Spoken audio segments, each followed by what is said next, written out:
जंग, बम के धमाके, लाखों चीखें, सड़क पर बिखरी लाशें, भूखमरी और लाचारी। 7 अक्टूबर की वारदात में हजारों की तादाद में हमास ने इजरायली नागरिकों को निशाना बनाया। इसराइल के ऊपर सीमा पार से 3,000 रॉकेट्स दागे गए। गाजा स्ट्रिप में किबुत्ज सेटलमेंट में नोवा फेस्टिवल के दौरान कई हमास मिलिटेंट्स पैराग्लाइडर्स के सहारे इन्फिल्ट्रेट करते हैं और लगभग 1,139 लोगों की हत्या होती है। रास्तों में गाड़ियों को रोककर यहूदियों को चुन चुनकर निशाना बनाया जाता है। इसराइल में हालात कितने खराब थे, इस बात का अंदाजा नुसरत भरूचा के वीडियो से भी लगाया जा सकता है, जो उस वक्त इसराइल में फंसी हुई थी। इंसिडेंट के तुरंत बाद पीएम नेतन्याहू ने देश में आपातकाल की घोषणा कर दी। नेशनल यूनिटी गवर्नमेंट का फॉर्मेशन हुआ और सारे पॉलिटिकल लीडर्स अपने डिफरेंसेस को भुलाकर एक साथ एक गोल को अचीव करने के लिए आए। वो था हमास का पूरी तरह से खात्मा। लेकिन सवाल यह है कि क्या सेल्फ डिफेंस की आड़ में इसराइल ने अपनी सारी सीमाएं लांघ दी है, और इस जंग के दौरान क्यों ईरान को निशाना बनाया गया। नमस्कार दोस्तों, एडिकेटर में आपका स्वागत है। मेरा नाम है प्रखर शर्मा और इस वीडियो में हम बात करेंगे कि क्या इसराइल ने सही में अपनी सारी सीमाएं लांघ दी हैं या नहीं। तो स्टार्ट करते हैं हमारे आज के सेशन से। वीडियो की शुरुआत करते हैं 1947 से, जब इसराइल पुनर्स्थापित हुआ। 1920 से 1948 के बीच ये पूरी जमीन ब्रिटिश मैंडेटरी पैलेस्टीन के अंडर आती थी। फर्स्ट वर्ल्ड वॉर के वक्त ब्रिटेन ने मैकमहन हुसैन करस्पॉन्डेंस के दौरान अरब से वादा किया था कि अगर वो ऑटोमन एम्पायर को उखाड़ने में ब्रिटेन की मदद करेंगे तो उन्हें अपनी ज़मीन को अपनी मर्जी के मुताबिक गवर्न करने की आज़ादी दी जाएगी। इस ज़मीन के हिस्से में आज का इसराइल और पैलेस्टीन भी आता था। लेकिन जंग के बाद ब्रिटेन ने अपना वादा तोड़कर फ्रांस के साथ एक समझौता किया, जिसके तहत ऑटोमन एम्पायर की ज़मीन को दोनों देशों के बीच डिवाइड कर दिया गया। उसके ऊपर ब्रिटेन ने ज्यूस के साथ बैल्फोर डिक्लेरेशन साइन किया, जिसमें ज्यूस के साथ ये वादा किया गया था कि पैलेस्टीन में ही उनके लिए एक सेपरेट होमलैंड एस्टैब्लिश किया जाएगा।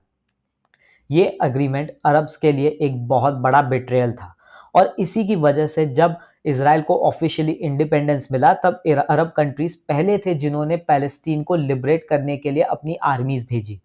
अरब्स का ये मानना था कि अगर पैलेस्टीन की जमीन उनकी नहीं हो सकती तो वो ज्यूज की भी नहीं होने देंगे। लेकिन वक्त के साथ पैलेस्टीन का कॉज अरब लीडरशिप में अनपॉपुलर होने लगा। इसराइल और इजिप्ट के बीच पहले समझौता हुआ सिनाई पेनिनसुला को लेकर के। ऑस्लो अकॉर्ड साइन हुआ, फिर अरब पीस इनिशिएटिव हुआ और धीरे धीरे चीज़ें नॉर्मलसी की तरफ बढ़ने लगी। लेकिन कट्टर पैलेस्टीनियंस को लगने लगा कि अब अरब्स उन्हें भूलते जा रहे हैं और यहीं से हमास का उदय होता है। हमास इन्हीं कट्टरपंथियों के साथ मिलकर इसराइल के अगेंस्ट जंग छेड़ता है। इनका कहना था कि इसराइल को एग्जिस्ट करने का कोई अधिकार ही नहीं है। ये ज़मीन बरसों से पैलेस्टीनियंस की थी और वो पैलेस्टीनियंस की ही रहेगी। 1987 में जब से ये एग्जिस्टेंस में आया है तब से लेकर आज तक अनगिनत यहूदियों की किलिंग्स करी गई है हमास के द्वारा। ऐसा नहीं है कि ज्यूज दूध के धुले हुए हैं। इसराइल अपनी कोर्ट्स का सहारा लेकर जानते बूझते पैलेस्टीनियन मुस्लिम्स के इलाकों में अपने सेटलमेंट्स एस्टैब्लिश कर रही है। जब लोकल्स इसका विरोध करते हैं तो सेना के जरिए विरोधियों को क्रश कर दिया जाता है। 2023 में जब रूमर्स फैले कि अल अक्सा मस्जिद में ज्यूज गोट को सैक्रिफाइस करने वाले हैं, तब पैलेस्टीनियंस बैरिकेड्स के सहारे मस्जिद को बंद कर देते हैं। इसके जवाब में इजरायली पुलिस जबरदस्ती अंदर घुस के 400 से ज्यादा लोग को गिरफ्तार करती है। इजरायली एस्टैब्लिशमेंट के इन्हीं सब हरकतों से तंग आकर हमास जवाब में कई रॉकेट्स दागती है, लेकिन उस समय आयरन डोम मेन सिटी पर कोई नुकसान होने नहीं देते। लेकिन 7 अक्टूबर को फिर से हमला होता है और इस बार इजराइल उस हमले से बच नहीं पाता। रिटेलिएशन में नेतन्याहू एयर स्ट्राइक्स ऑर्डर करते हैं और पूरा गाजा एक जंग के मैदान में तब्दील हो जाता है। फूड, मेडिकल एड, सारी सप्लाई सील कर दी जाती हैं। यूएस, यूके जैसे देश भी इजराइल के समर्थन में खड़े हो जाते हैं। स्कूल्स और हॉस्पिटल्स पर भी बॉम्बिंग करी जाती है। इन सब से बचने के लिए गाजा के लोग सदर्न डायरेक्शन की तरफ भागते हैं, रफा क्रॉसिंग की ओर। शायद इसमें पैलेस्टीनियंस को ये उम्मीद थी कि सरहद पार इजिप्ट, जो कि एक इस्लामिक देश है, वो उन्हें शरण देगा। लेकिन हुआ ठीक उसका उल्टा। इजिप्ट ने रफा क्रॉसिंग को बंद करवा दिया और रेफ्यूजीज की जिम्मेदारी उठाने से मना कर दिया।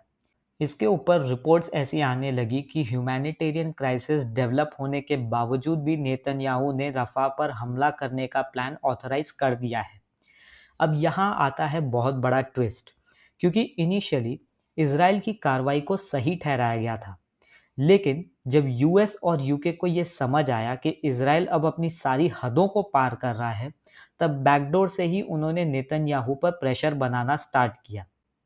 पैलेस्टीनियन रीजन में मेडिकल सप्लाईज, फूड को एयर ड्रॉप कराया गया और जल्द ही यूएन में P5 ने युद्ध विराम के प्रस्ताव को पारित किया।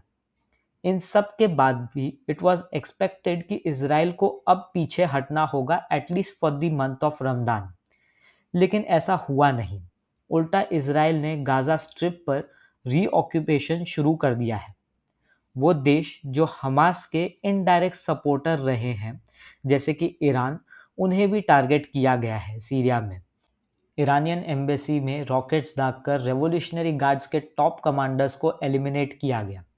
This was a clear violation of Vienna convention. इन सब के बावजूद इसराइल रुक नहीं रहा। इसराइल को एग्जिस्टेंस का पूरा हक है। हमास को ख़त्म करना उनका सही कदम है, लेकिन जिस डायरेक्शन में अब चीज़ें जा रही हैं, वो देखकर तो ऐसा ही लगता है कि इसराइल अब अपनी हद पार कर रहा है। जहां पहले मोसाद एजेंट सिर्फ उन्हें एलिमिनेट करते थे जो उनके एग्जिस्टेंस के लिए थ्रेट है, वही आज वही देश इनडिस्क्रिमिनेट किलिंग्स पर उतर आया है। ये किसी भी सूरत में सही चीज़ नहीं है। इसी के साथ हमारा आज का वीडियो अंत होता है। उम्मीद करता हूँ आपको ये सेशन पसंद आया होगा। कमेंट करके हमें ज़रूर बताइएगा। लाइक करें, शेयर करें, सब्सक्राइब करें और हम आपसे मिलेंगे अगले वीडियो में ऐसे ही किसी इम्पोर्टेंट इशू को डिस्कस करने। Thank you very much.